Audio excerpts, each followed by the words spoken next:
नमस्कार। कभी सोचा है कि आखिर सबसे बड़ी प्रार्थना क्या हो सकती है? आज हम सुमित्रा नंदन पंत की एक बहुत ही गहरी कविता नहीं कुछ इससे बढ़कर को समझेंगे और उसी सबसे बड़ी प्रार्थना की खोज करेंगे जिसका जिक्र पंत जी ने किया है। अच्छा, जब हम प्रार्थना शब्द सुनते हैं तो हमारे जहन में क्या आता है? क्या इसका मतलब सिर्फ हाथ जोड़कर भगवान से कुछ मांग लेना है, या फिर इसका कोई और भी बहुत गहरा असल मतलब है? पंत जी हमें इसी सवाल के जवाब की तरफ ले जाते हैं। कविता की ये लाइन ही सब कुछ कह देती है, नहीं कुछ इससे बढ़कर। पर सवाल ये है कि ये इससे आखिर है क्या? आइए पंत जी के साथ इस सफर पर चलें और देखें कि वो इस इससे का मतलब क्या बताते हैं, वो भी अलग अलग किरदारों के जरिए। तो चलिए, हमारी खोज का जो पहला पड़ाव है वो है सृजन की प्रार्थना, और इसकी प्रतीक है एक माँ। पंत जी हमें एक माँ के उस निस्वार्थ प्रेम की तरफ ले जाते हैं। सोचिए जरा, वो कितना असहनीय दर्द सहकर एक नई जिंदगी को इस दुनिया में लाती है और फिर अपने ही खून और दूध से उसका पालन पोषण करती है। ये एक ऐसा समर्पण है जिसकी जिसकी कोई कीमत हो ही नहीं सकती।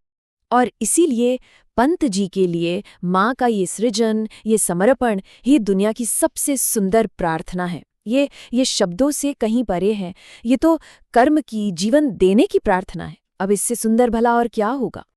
अच्छा, अब सृजन से आगे बढ़ते हैं। कहानी पहुंचती है श्रम तक, मेहनत की प्रार्थना तक। और इसका चेहरा कौन है? किसान। जरा उस किसान के बारे में सोचिए, जो चिलचिलाती धूप हो या हड्डियां कंपा देने वाली सर्दी, बिना थके बिना रुके बस लगा रहता है। वो अपने पसीने से बंजर जमीन में जान डाल देता है, उसे उपजाऊ बना देता है ताकि हम सबकी थाली तक अनाज पहुंच सके। तो फिर क्या हुआ?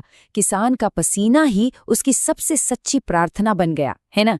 एक ऐसी प्रार्थना जो सीधे धरती से उगती है, मेहनत से सींची जाती है और जो पूरी दुनिया का पेट भरती है। इससे शुभ और फलदायी प्रार्थना भला और क्या हो सकती है?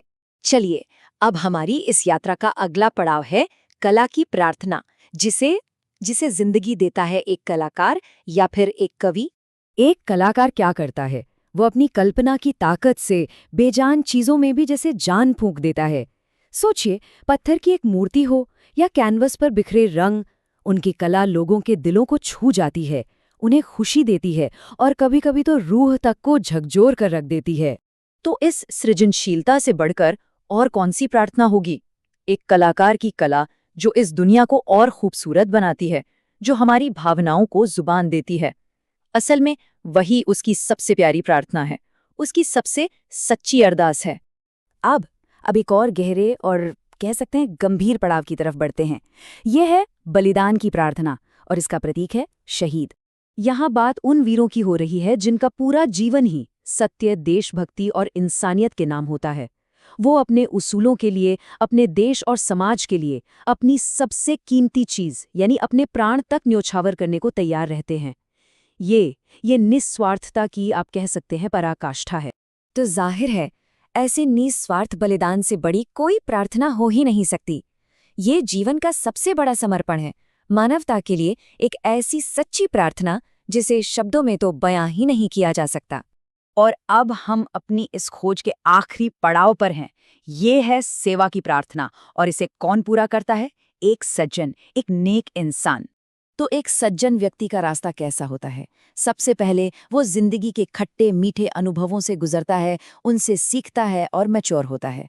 फिर दूसरों का दुख देखकर उसका दिल सच में पिघल जाता है, और आखिर में वो अपने उसी ज्ञान और अनुभव का इस्तेमाल जरूरतमंदों की सेवा में, उनकी मदद करने में लगाता है।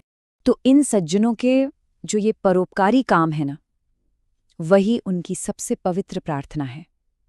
ये एक ऐसी प्रार्थना है जो ज्ञान से शुरू होती है, करुणा से गुजरती है और सेवा में जाकर पूरी होती है। तो हमने क्या देखा? माँ का त्याग, किसान की मेहनत, कलाकार का सृजन, शहीद का बलिदान और सज्जन की सेवा। इन सब के केंद्र में एक ही चीज है, निस्वार्थ समर्पण। मतलब सबसे बड़ी प्रार्थना कोई एक काम नहीं, बल्कि इन सभी इंसानी किरदारों में मिलने वाली सेवा और त्याग की यही भावना है। और अब बस इसी एक विचार के साथ इस सफर को खत्म करते हैं। प्रार्थना के ये जीते जागते रूप हमें अपने आसपास कहाँ-कहाँ दिखाई देते हैं? शायद सबसे बड़ी प्रार्थना मंदिरों या मस्जिदों में नहीं, बल्कि हमारे रोजमर्रा की जिंदगी में, इन्हीं निस्वार्थ कामों में ही छिपी है।